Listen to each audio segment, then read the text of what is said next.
drinking. I think the other man must have been drinking too. And they were trotting these mules and bouncing. And Papa said he was a small boy, 5 or 6, but he bounced off of that barrel of flour and died on the road, dirt road. And of course they didn't miss him. They went away on past, just kept out of here, having a hilarious time. And he went to the nearest house and waited there till they came back looking for his old Captain Rust's house. Captain Rust, old Confederate veteran, all right? And let's see now. Yeah, I've seen that name in the book back here, but I don't remember an engineer, Rust. Well, now he's up here in this cemetery, all the Rust off? Back in the old graveyard on the east side. Well, just across the road from where the Morons, that's the family. They got a thing built up with the concrete blocks to level the lot. 5 or 6 of them. Now the McLarty family, they started with Mr. Walter McLarty, didn't they? He was the patron saint of the McLarty. John McLarty. John McLarty came from Sarepta, brought his wife Sally. Oh, yeah. And his children.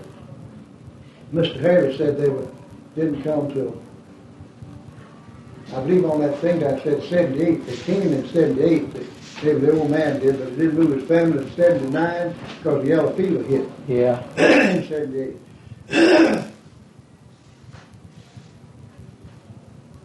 Yeah, one of the fellows killed in the yellow fever was a young lawyer named Fly. Well, there's a firm, the 2 of them killed, died. Didn't you ever see that double monument? Got the law firm there, the Fly and Freeman. Yeah, Josh Fly and Dr. Gant mentions them, and see, they lived up at Miss Corny May's mother's boarding house.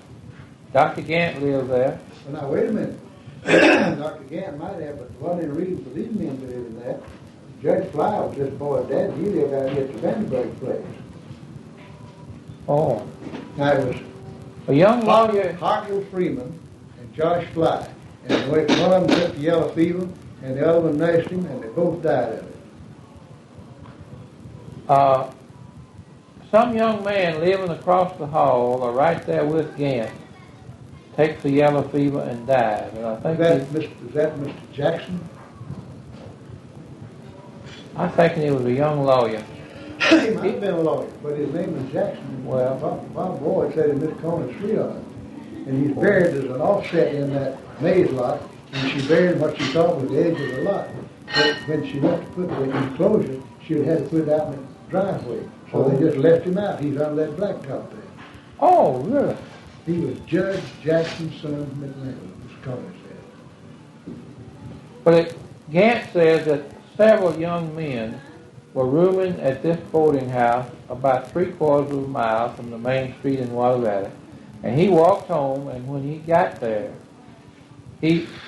some of the young men remarked that he looked red and feverish. And he was feeling bad, so I went and got in bed.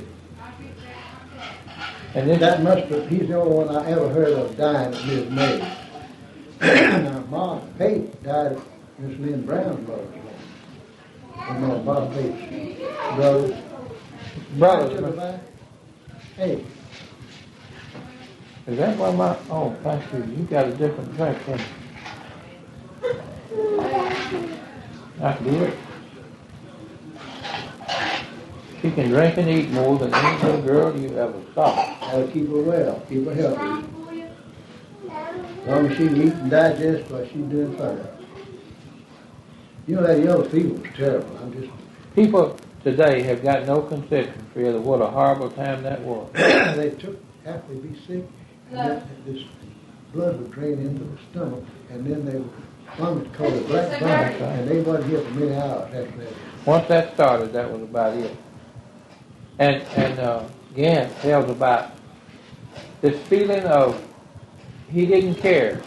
I mean, he just, before this final stage comes on, you just don't care whether you get well or not. Oh, or listen, I won't pick you up.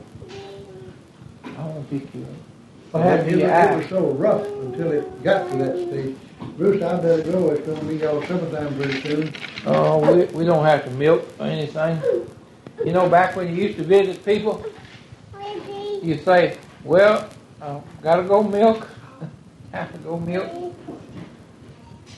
I asked Janice Berry one day, she's kind of limping around church there. Just before she went to the hospital with that sore foot, I said, Janice, did a cow step on your foot? Usually you see somebody with a end cut out of the toe of the shoe or something, no cow stepped on their foot. She said, no, but it feels like a cow stepped on my foot. Well, it wasn't about a week and she was up in the hospital for 10 days. I'm kind of infected. You talk about old Miss Quinn, my grandmother. The old lady had a temper when she tried to use it. Said she'd go out to cow pen milk too, but one day she got mad at the cow about something and kicked her and broke her big toe. I felt picking up a stool and hitting them right between the eyes. I got a scar right there from hitting a calf in the mouth. Calf, you know, they come up and try to push you out of the way, they want to suck. Best thing to do is tie them off. But I had one day pushing me, and I drew back and hit that thing, but I got real sharp little teeth on the bottom. Just cut the food out of my hand. That's all the teeth the cow has. Bottom teeth. Top teeth is. And an old mule, he got 2 sets of teeth. I believe it, yeah, and he'll cut that grass right down to the ground. Bye-bye, sugar pie. Where you going? You're a nice baby. You don't know how to read. Mine. Whose book? Oh, God. Well, that's what I was asking. I thought you were back there asking about this girl you knew up who was down here looking for dead relatives, actually Cole. She's rooming in the hall, Ashley Cole from Jackson, Mississippi. You remember her up with old man? I met her and a friend in the cemetery. One day they were looking for the Cole graves. Right. And they were a good ways back. I didn't know them. I said, well, they're looking for somebody. So I said, I know y'all are looking for somebody. I said, we all said we're looking for the Cole lot. And I took them up there near the corner of what the old cemetery was. 5 or 6 so there. And I saw the name on the tombstone. This girl said, well, we passed here just a while ago. We passed there and never did see it. You should have right across the hall from me. Did she graduate? I believe so. She did teaching over again. She had a job down the coast somewhere. But she seemed like a very nice person. Oh, yeah, she was always happy. She kept everything going in the hall and the door. Kept it loud enough, huh? Oh, yeah. Well, it's 25 minutes after 4, and I better. All right, we're going to go right through this door. We got all kinds of doors. I like my watermelon bowl. Yeah, that's just fine. Glad to go ahead. Down in the carnival that day. Some fellow from over at Stock, Columbus, and they where's the two over there?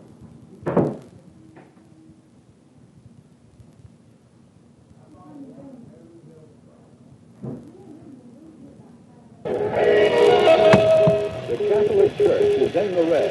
Professor Buddhism comes to Wisconsin, and author Richard Whitfield looks at the God one finds in villages. This is the world of religion. I'm Douglas Edwards, CBS News, reporting on the CBS radio network.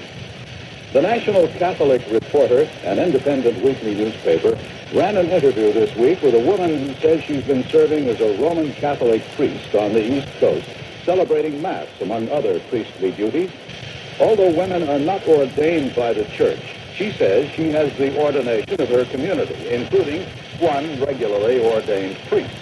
The paper quotes her as saying, "I wish I had the freedom to share with you my name, those of my friends, the location of our community with its core of several dozen worshipers, but I fear retaliation against us if I did." If you've always seen the Catholic Church as mysterious and rich, you've been partly right. The Vatican announced this past week it expects to have a budget deficit this year in the amount of $25 million. Beyond that, it said little. After 3 days of secret meetings, the Special Commission of Cardinals looking into Vatican finances released a statement of only 5 paragraphs and few numbers. Robin Wright reports.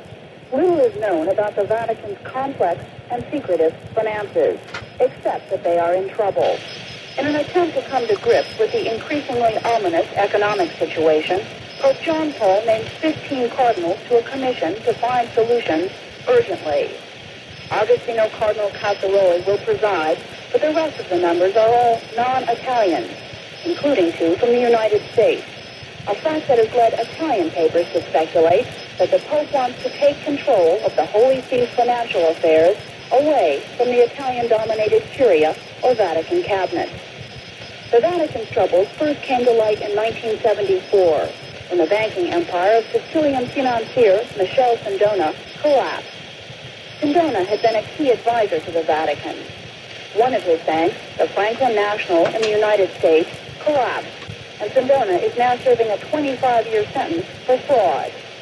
The Vatican lost heavily when the bank collapsed, and also because of some bad advice from Sindona to sell off real estate holdings in the United States and Europe. In 1979, it was revealed that the Vatican's budget deficit was more than $20 million and was expected to increase by up to 50% over the next 2 years. In the meantime, the Holy See has been embarrassed further by the arrest of 2 more of its leading lay advisors, one on charges of illegally exporting capital, the other on fraud charges. Both are awaiting trial. The financial crisis reportedly began during the last years of the reign of Pope Paul VI and has continued to slide. Although the Vatican owns many art treasures, some of them deemed priceless, it has so far been unwilling even to consider selling them off to pay for administration of the church. And Vatican sources said that even interest from shares and property is absolutely insufficient to cover the cost of the church's central government. One of the most important revenue earners for the church is the Peter's Pence, contributions collected once a year in Catholic churches worldwide. The church officials admit that the total often depends on the charisma and public accessibility of the pontiff, and that the current confinement of John Paul, plus the cancellation of his travels for the rest of the year, may diminish this important source of income and further hurt the Vatican's financial situation. Robin Wright, CBS News, Rome. While the Catholic Church reaped long-term financial rewards from the appeal of an outgoing, traveling pope, the cost of each journey is an expense. But the Church may have found a way to turn the money tables now. He is Mark McCormick, an agent to the stars. His newest client is heavenly. Dan Raviv reports. McCormick's company, International Management Group, has signed a contract with the Catholic Church of Britain, giving the company exclusive marketing rights for all the souvenirs that no doubt will be bestsellers when the Pope visits Great Britain next year. McCormick said he expects revenues of $10 to $12 million from souvenirs. His company will receive 20%. The church is to get the lion's share of the profits. And Catholic leaders here hope that will just cover the cost of the Pope's visit, estimated at about $10 million. One of the Catholic archbishops said the church has to be commercial-minded because someone is going to profit from all the T-shirts and posters, and it might as well be the church. Great Britain's 5 million Catholics, about 1/10 of the population, will be donating money for the Pope's visit, but organizers knew that would never be enough. Monsignor Ralph Brown, who's coordinating most of the planning, said money is as much reality as the Holy Trinity. I cannot help the poor if I don't have the money. Mark McCormick's company will develop an official logo to be placed on all authorized souvenirs. And if anyone tries to violate that copyright, he's likely to be sued, although not by the church itself. Monsignor Brown said he was very impressed with Mr. McCormick. Dan Raviv, CBS News, London. From the rarefied heights of Tibetan Buddhism, a ceremony described as the most profound, ornate, and complex of the faith was brought to this country during the past week. Amid ringing bells and chanting, the former God King of Tibet, the Dalai Lama, performed the ritual called the Cycle of Time for the 7th time in his life and the first time in the West. Bob McNamara was there. In the Wisconsin countryside, surrounded by cornfields, horse farms, and lush woods, Tibetan Buddhist monks performed an ornate haunting dance are ceremonial rituals dating back 8 centuries. And on his throne inside a specially built temple, the 14th Dalai Lama, the former spiritual and political leader who fled the seizure of his homeland by the communist Chinese, looked out on the crowd. The Dalai Lama had come to Madison at the invitation of the University of Wisconsin's Tibetan Studies Department. He had been asked by friends here to perform an initiation rite that until now had never been seen outside Tibet or India. Under a massive blue and white canvas tent, more than 1,000 North American, European, and ethnic Asian Buddhists prayed, meditated, and watched the ceremony. But many admitted later that they could not understand most of what was happening before their eyes. The Dalai Lama himself said he was not here to propagate Buddhism, but he emphasized he would not turn anyone away from the rituals. There's no traditional habit of the system to convert other people. If someone comes to and convert and ask about it, then it is our duty to explain. The initiation rite, called the Kali Chakra, goes on for 4 days. It involves instruction, prayers, chants, music, and dance. It is meant only for those who adhere to the strictest traditions of Buddhism. Also here were signs of more modern times, for almost everywhere he went during his stay in Madison, the Dalai Lama was guarded by several layers of security, deputy sheriff, municipal police, and private security guards. As for a reason, the Dalai Lama's aides said the protection was necessary in light of the recent attempts on the lives of President Reagan and Pope John Paul. And since the Dalai Lama remains the living spiritual and temporal symbol of Tibetans wanting freedom from several decades of Chinese rule, they didn't want to take any chances here. Bob McNamara, CBS News, Madison, Wisconsin. Relations between the Dalai Lama and Peking may be easing. The New China News Agency reports that the spiritual head of Tibetan Buddhism has sent a message to China congratulating the new Communist Party chairman, Hu Yaoban, on his appointment. Diplomats say it may be a sign that the Dalai Lama is pleased by reforms Mr. Hu began in Tibet a year ago. Author Richard Critchfield has spent 12 years living in 20 different villages, scattered from Asia to Africa and Latin America. In his new book entitled Villages, he writes that he has consistently found 2 things central to life: hard work and religion. But religion in the village is not exactly what we of the cities and towns might think. CBS News reporter Deborah Potter asked him to explain. Do you find generally in villages that it's a one God kind of religion, a belief in one all-powerful kind of source of good in the world, or is there still some the gods, an approach to the gods as there's a god of the fields, a god of the mountains, a god of the rivers? My experience is there usually is one kind of being, even in Hinduism, which is very polytheistic. There's Brahma.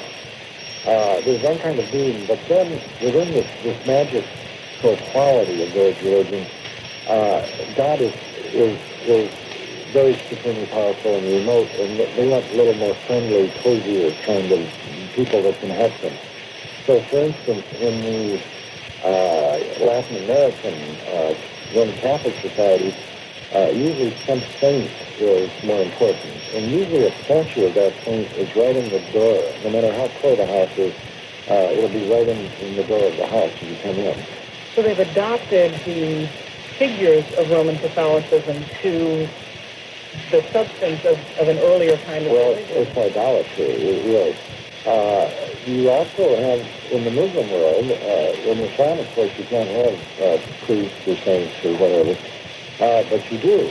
And very often in Morocco, I found, and in Iran and in India, you will have some very saintly Muslim man, teacher, who after he dies, and sometimes even in his lifetime, is endowed with supernatural powers, which people will tell you, well, he was here today, and 5 minutes later he was 100 miles away, and he's capable of healing the sick and all that. So this is, again, this building, once believe magic and the supernatural. Now, getting back to the question of God, however, is very important, that they do tend to think of a personal God who watches over them. In other words, the most trivial, if I do something today and things go wrong, I'm being punished for something, or, I mean, they tend to think of a supernatural being who's very interested in their most little affairs, trivial affairs. I think the reason you get punished for the supernatural is that you get punished for in God, and God represents good, therefore who does all the evil, and it's Satan and the evil spirits and the evil demons and whatever.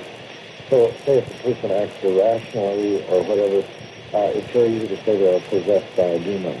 In your travels and in your stays in some of these villages, did you find yourself believing in things that you didn't think you would believe in before you got there? Sure. One example, perhaps most striking, was in Nepal. The first night, we stayed in the village house, and out of the walls came little, they called them eggs. They were little, like, spiders. And I had maybe 40 or 50 of my sleeping bag, but you had the feeling of something crawling. The next night, we got to a little village called Balasi in Nepal. The only choice in this village was to go out to the graveyard, which sounds like spooky thing to do. And there was a pavilion where they taught the children Buddhist religion in the daytime. And so I lay out on the steps of this thing, it had very wide open steps, and put some candles in the corners of this pavilion so there wouldn't be so scary. And then about midnight I woke up, the candles had gone out, the moon was up, and there was a certain amount of light. And looking down, the cemetery was in kind of a promontory, and looking down, there was one of these rope bridges that are very common to the Mayas, which were very scary to walk across, and you kind of hurry and don't look down, whatever.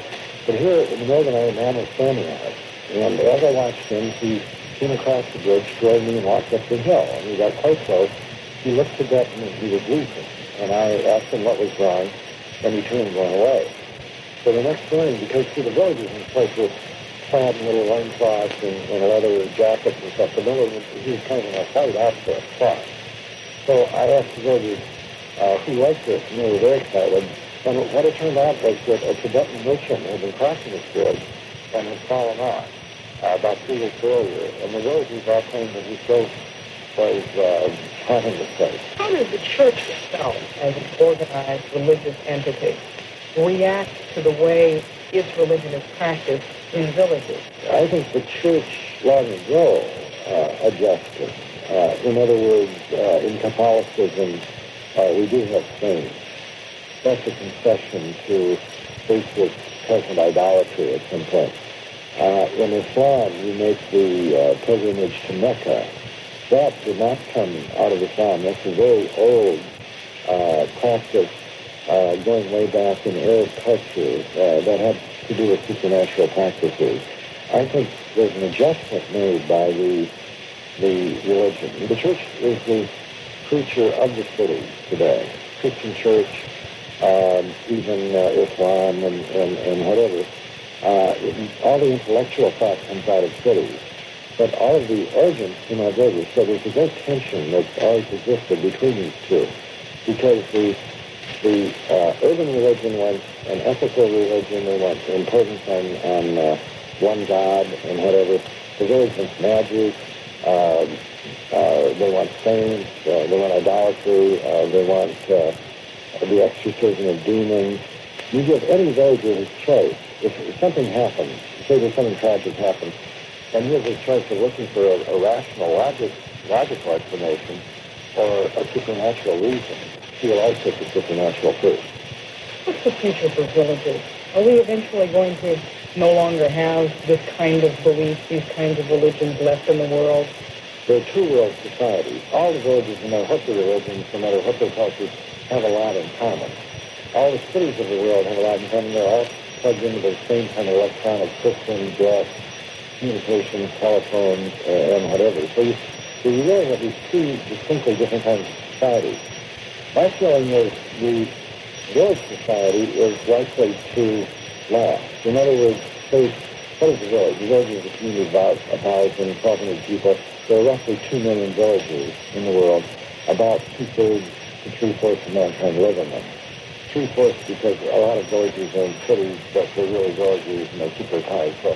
So you could say 3 out of 4 people are basically, in cultural and religious terms, villages.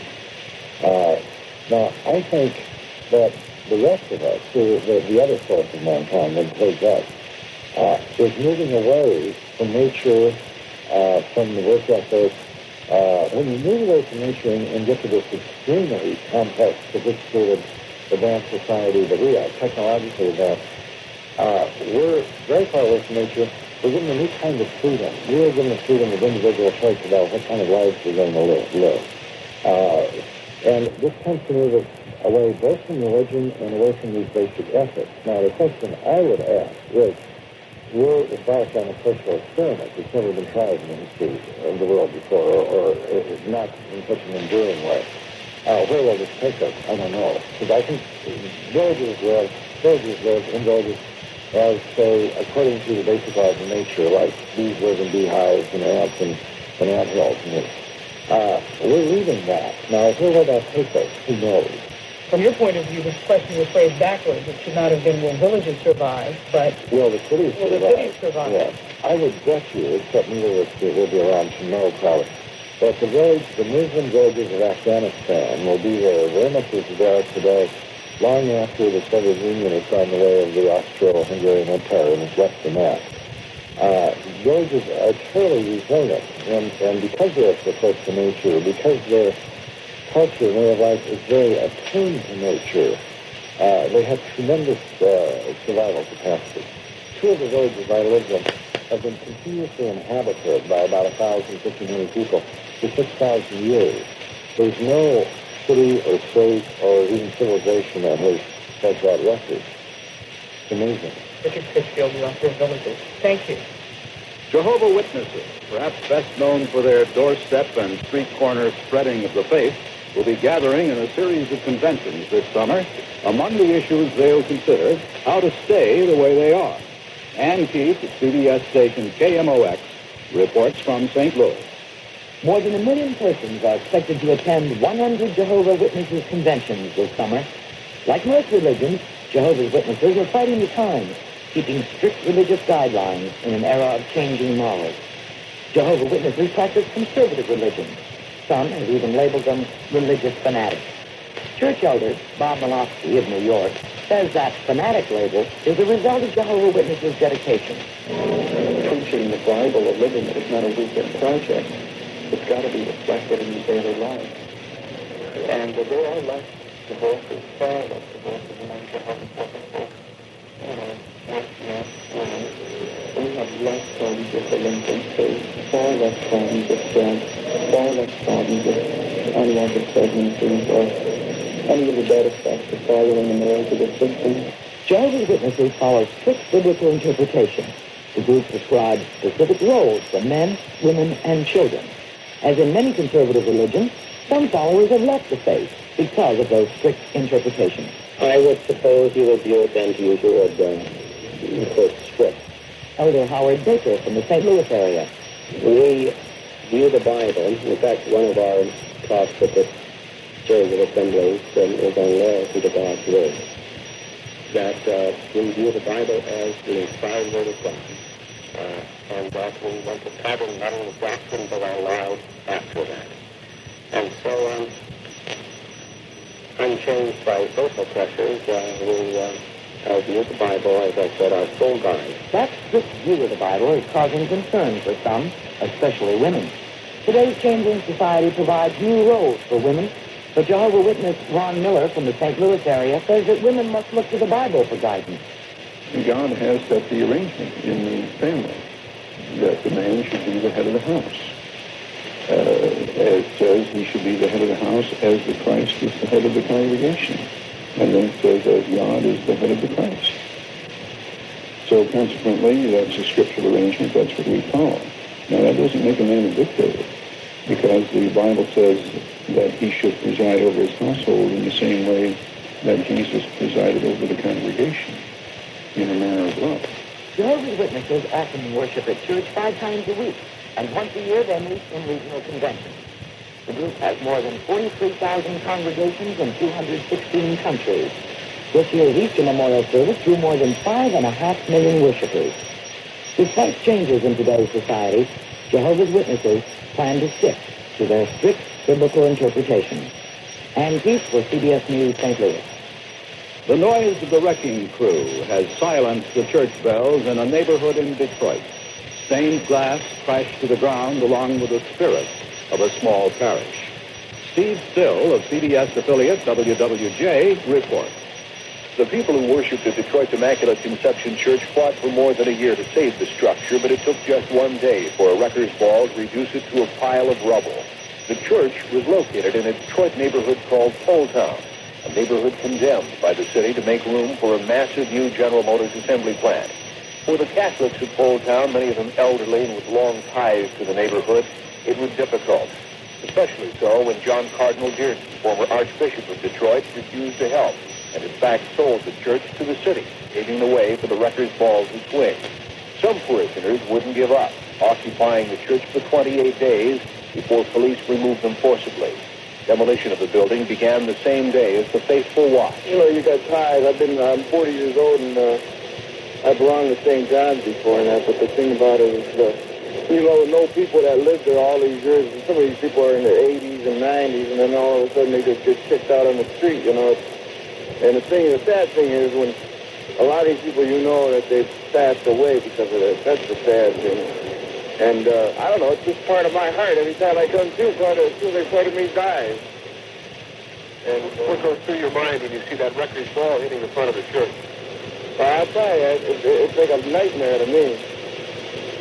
You talk about wars and that, but this looks like a war zone right now, the way it is. And especially that wrecking ball, it looks like a bomb going off there. The controversy over Immaculate Conception has left a scar in the hearts of many Polish Catholics in Detroit and a mistrust of church leaders who many feel betrayed them in their time of need.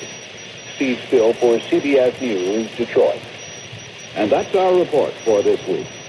The World of Religion is written and produced by Carol Paulus, with technical supervision by Gail Williams. I'm Douglas Edwards, CBS News. Partly cloudy with a chance of thunder showers today and tomorrow, and a slight chance of thunder showers early, then becoming fair tonight.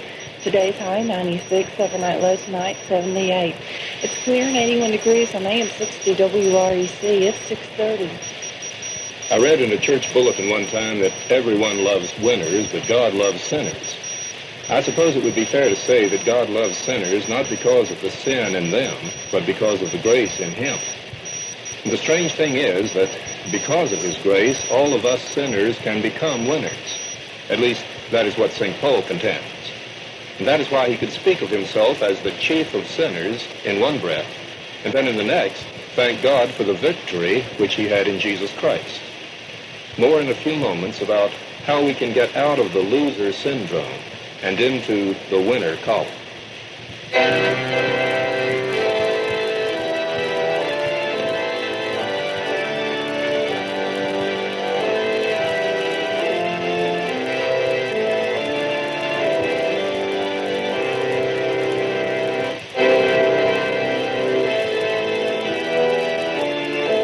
Welcome to the Lutheran series of the Protestant Hour, produced by the Lutheran Church in America. Our speaker is the Reverend Marshall F. Mauney, pastor of the First Lutheran Church, Norfolk, Virginia. The title of today's address is You Have Already Won. The music selections are by the Heritage Choir and the Philadelphia Seminary Choir, directed by Dr. Robert E. Borneman.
me, O God, for the waters have risen up to my neck.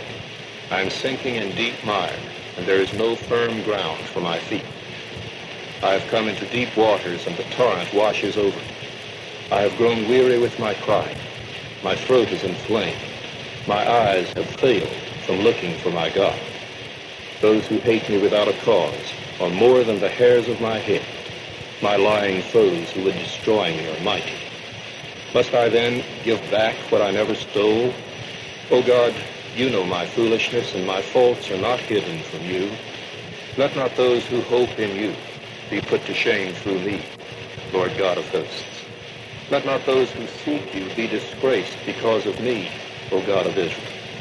Surely for your sake have I suffered reproach, and shame has covered my face. I have become a stranger to my own kindred, an alien to my mother's children. Zeal for your house has eaten me up, and scorn of those who scorn you has fallen upon me. I humbled myself with fasting, but that was turned to my reproach. I put on sackcloth also, and became a byword among them. Those who sit at the gate murmur against me, and the drunkards make songs about me. But as for me, this is my prayer to you.